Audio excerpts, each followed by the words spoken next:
ଙ୍କୁ ମୋର ସପ୍ରେମ ସାଇରାମ ସାହିତ୍ୟ ଚର୍ଚ୍ଚାକୁ ଆପଣମାନଙ୍କୁ ସ୍ୱାଗତ। ଆଜି ଆମେ ଜଣେ ନୂତନ ଗାଳ୍ପିକଙ୍କୁ ଶୁଣିବା। ଗାଳ୍ପିକ ଶ୍ରୀକର ଭୋଇ। ଗଳ୍ପ ଅଭିଶପ୍ତ ସମୟ।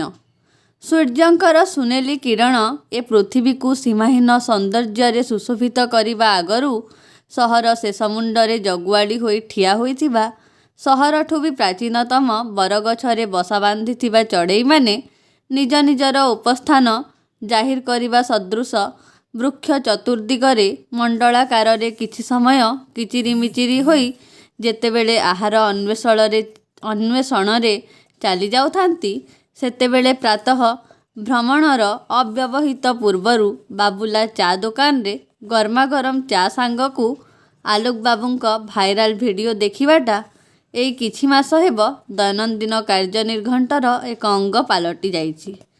ପ୍ରାୟ 3-4 ବର୍ଷ ହେଲା ବେସାହାରା ଲୋକମାନଙ୍କୁ ନିଃସ୍ୱାର୍ଥ ସେବା କରି ଆସୁଛନ୍ତି ଆଲୋକ ବାବୁ।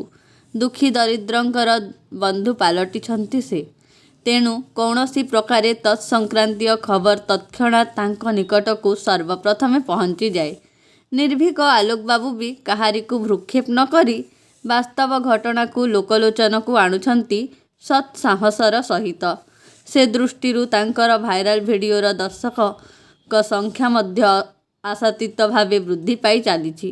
ଗତ ରାତି ବେଲପାହାଡ଼ ରେଳ ଷ୍ଟେସନ ରାସ୍ତା କଡ଼ରୁ ଯେଉଁ 80 ତିପର ବୁଢ଼ାକୁ ଉଦ୍ଧାର କରି ଆଲୋକ ବାବୁ ତା'ର ଭିଡ଼ିଓ ଅପଲୋଡ଼ କରିଥିଲେ, ତାହା ଥିଲା ଆଜିର ଚା ଖଟିର ମୁଖ୍ୟ ଆକର୍ଷଣ।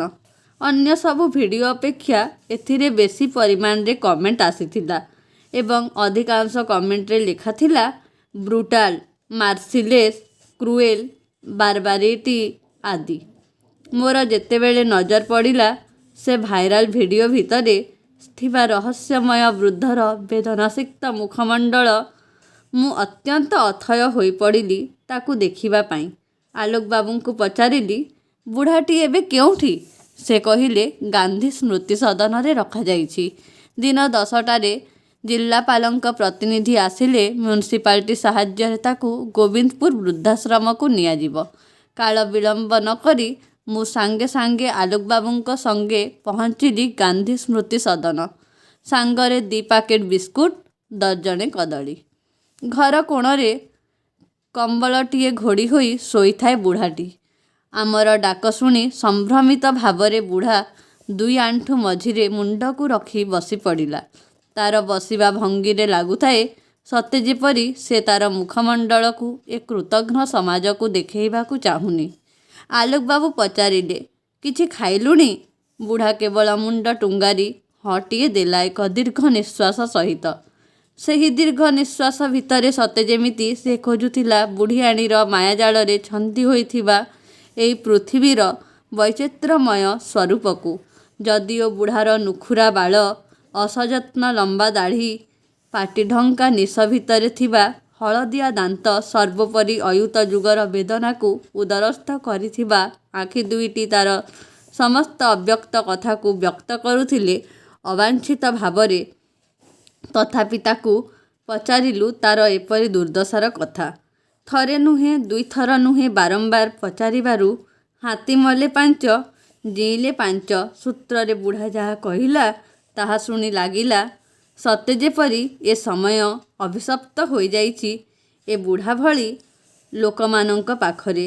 ଅନ୍ୟମାନଙ୍କ ପରି ବୁଢ଼ାର ମଧ୍ୟ ସ୍ୱପ୍ନଟିଏ ଥିଲା, ଜୀଇଁବାର ସ୍ୱପ୍ନ, ଭଲ ଭାବରେ ଜୀଇଁବାର ସ୍ୱପ୍ନ।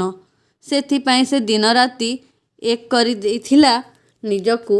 ଲଗାତାର 2 ବର୍ଷର ମରୁଡ଼ି ଯୋଗୁଁ ବାପା କରିଥିବା ସମସ୍ତ ଋଣ ମାତ୍ର 5 ବର୍ଷର କଠିନ ପରିଶ୍ରମ ଭିତରେ ସେ ଶୁଝି ଦେଇଥିଲା। ତା'ପରେ ତା'ର ସୁନେଲି ସ୍ୱପ୍ନର ଆରମ୍ଭ। ସାବିତ୍ରୀ ସାଙ୍ଗରେ ତା'ର ବାହାଘର ହୋଇଥିଲା ବଡ଼ ଧୁମ୍ଧାମରେ। ବାହାଘର ଥିଲା ଏକ ନାଁକରା ବାହାଘର। 3ଟା ଟ୍ରାକ୍ଟରରେ ବରଯାତ୍ରୀ, ପାଖାପାଖି 150 ଲୋକ। ଘୋଡ଼ା ଉପରେ ଚଢ଼ି ଯେତେବେଳେ ସେ ବରବେଶରେ ଯାଉଥାଏ, ସେତେବେଳେ ତାକୁ ଲାଗୁଥାଏ ସତେ ଯେପରି ସେ ସ୍ୱର୍ଗ ସୁଖ ନିଜ ହାତମୁଠାରେ ପାଇଯାଇଛି। ଜାତି ଭୋଜି ପୁଣି ଗାଁ ଭୋଜି ବଡ଼ ଧୁମ୍ଧାମରେ କରିଥିଲା। ସମସ୍ତେ ତା'ର ଭୋଜିକୁ ପ୍ରଶଂସା କରିଥିଲେ। ଅନେକ ଦିନ ପର୍ଯ୍ୟନ୍ତ ତା'ର ବାହାଘରକୁ ଉଦାହରଣ ଭାବରେ ଗ୍ରହଣ କରିନେଇଥିଲେ ତାର ଗାଁ ଲୋକେ। ବାହାଘର ପରେ ବେଶ୍ ହସଖୁସିରେ ଗଡ଼ି ଚାଲିଲା ତାର ଜୀବନ। ନିଜର ସାଂସାରିକ ଓ କର୍ମମୟ ଜୀବନ ଭିତରେ ସମ୍ପୂର୍ଣ୍ଣ ହଜେଇ ଦେଲା ନିଜକୁ। ସମୟକ୍ରମେ 3ଟି ସନ୍ତାନର ବାପା ହେଲା ସେ। ଗର୍ବରେ ଛାତି ଫୁଲି ଉଠୁଥାଏ। ପୁଅମାନଙ୍କୁ ମଣିଷ କରିବା ପାଇଁ ଦିନ ରାତି ଲାଗି ପଡ଼ିଥାଏ। ବଡ଼ ହେଲା ପରେ 2 ପୁଅ ଚାକିରି କଲେ ଏବଂ ବଡ଼ ପୁଅଟି ଚାଷ କାର୍ଯ୍ୟରେ ତାକୁ ସାହାଯ୍ୟ କରୁଥାଏ। ପୁଅମାନଙ୍କ ବାହାଘର ମଧ୍ୟ ବଡ଼ ଧୁମଧାମରେ ସମାପନ କଲା। ନାତି ନାତୁଣୀ ସହିତ ମସଗୁଲ ହୋଇ ସମୟ ଅତିବାହିତ କରିବା ବେଳକୁ ବୁଢ଼ୀ ଚାଲିଗଲା ଆରପାରିକୁ। ସ୍ତ୍ରୀମାନଙ୍କ କଥାରେ ପଡ଼ି 3 ପୁଅ ଭିନେ ହେଲେ। ବୁଢ଼ାର ସମସ୍ତ ସ୍ଥାବର ଅସ୍ଥାବର ସମ୍ପତ୍ତିକୁ ଭାଗ କରି ଦିଆଗଲା ସମାନ 3 ଭାଗରେ। ବୁଢ଼ାକୁ ମଧ୍ୟ 3 ଭାଇ ମଧ୍ୟରେ ବାଣ୍ଟି ଦିଆଗଲା ଏକ ସମ୍ପତ୍ତି ସଦୃଶ। ପାଳି କରି ମାସେ ମାସେ ବୁଢ଼ାକୁ ରଖିବେ ପୁଅମାନେ। ଈଶ୍ୱରଙ୍କ ଲୀଳା ଅତ୍ୟନ୍ତ ରହସ୍ୟମୟ। ସ୍ୱାମୀ ସ୍ତ୍ରୀଙ୍କ ସମ୍ପର୍କରେ ଯେଉଁ ଏକ ଅତୁଟ ବନ୍ଧନ ଭିଆଇଛନ୍ତି, କେଜାଣି ଜଣକ ବିନା ଅନ୍ୟ ଜଣେ ସମ୍ପୂର୍ଣ୍ଣ ଏକାକୀ ହୋଇଯାଏ। ଯେତେ ବଡ଼ ସଂସାର କରିଥିଲେ ମଧ୍ୟ। ବୁଢ଼ା ପାଖରେ ମଧ୍ୟ ତାହା ହିଁ ହେଲା। ବୁଢ଼ୀ ବିହୀନ ଜୀବନ ତାକୁ କେବଳ ଖାଁ ଖାଁ ଲାଗୁଥାଏ। ବୁଢ଼ାର ଧୀରେ ଧୀରେ ଶାରୀରିକ ଅବନତି ଘଟି ଚାଲିଥାଏ। ତା ସାଙ୍ଗକୁ ଭିନେ ହେଲା ପରେ ପୁଅ ବୋହୂଙ୍କର ପାଳିଖିଆରେ ସେ ଏକ ଅପନ୍ତରା ପାଲଟି ଯାଇଥିବାର ଅନୁଭବ କରୁଥାଏ। ଦିନେ ଦିନେ ତ ତାକୁ ଗୃହର ପୋଷ୍ୟ ପ୍ରାଣୀଠାରୁ ବି ହୀନ ବ୍ୟବହାର ମିଳୁଥାଏ। ଯେଉଁ ସମୟରେ ତାକୁ ସେବା ଶୁଶ୍ରୂଷା ମିଳିବା କଥା, ସେତେବେଳେ ତାର ବୋହୂମାନେ ତାକୁ ତାଙ୍କ ସଂସାରର ବୋଝ ବୋଲି ଭାବିନେଲେ। ଗୋଟେ ସମୟ ଆସିଲା, ଯେଉଁ ମାସରେ ଛୋଟ ପୁଅର ପାଳି ପଡ଼ିଥିଲା, ସେଇ ମାସରେ ତାର ସ୍ତ୍ରୀର ପ୍ରସବ ମାସ। ରୋଗିଣା ବୁଢ଼ାର ପ୍ରଭାବ ଗର୍ଭସ୍ଥ ସନ୍ତାନ ଉପରେ ପଡ଼ିଲେ ଏକ ସୁସ୍ଥ ସନ୍ତାନ କେବେ ହେଲେ ଜନ୍ମ ହେବନି, ଏକଥା ସ୍ୱାମୀ ସ୍ତ୍ରୀ ଦୃଢ଼ ଭାବରେ ଧରି ନେଇଥିଲେ। ତେଣୁ ବୁଢ଼ା ବାପାକୁ କିପରି ସବୁଦିନ ପାଇଁ ଦୂରେଇ ହେବ, ସେ କଥା ଚିନ୍ତା କରିବାକୁ ଲାଗିଲେ।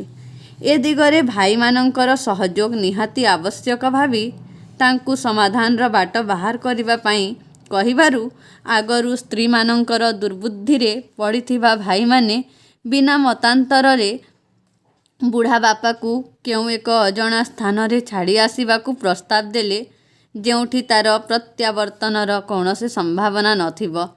ସେହିଦିନ ସମସ୍ତଙ୍କ ଅଲକ୍ଷ୍ୟରେ ନିଶାର୍ଦ୍ଧରେ ବୁଢ଼ା ବାପାକୁ ଡାକ୍ତରଖାନା ନେବା ବାହାନାରେ ନେଇ ଛାଡ଼ି ଦେଇ ଗଲେ ଏଇ ବେଲପାହାଡ଼ ରେଳ ଷ୍ଟେସନ କଡ଼ରେ।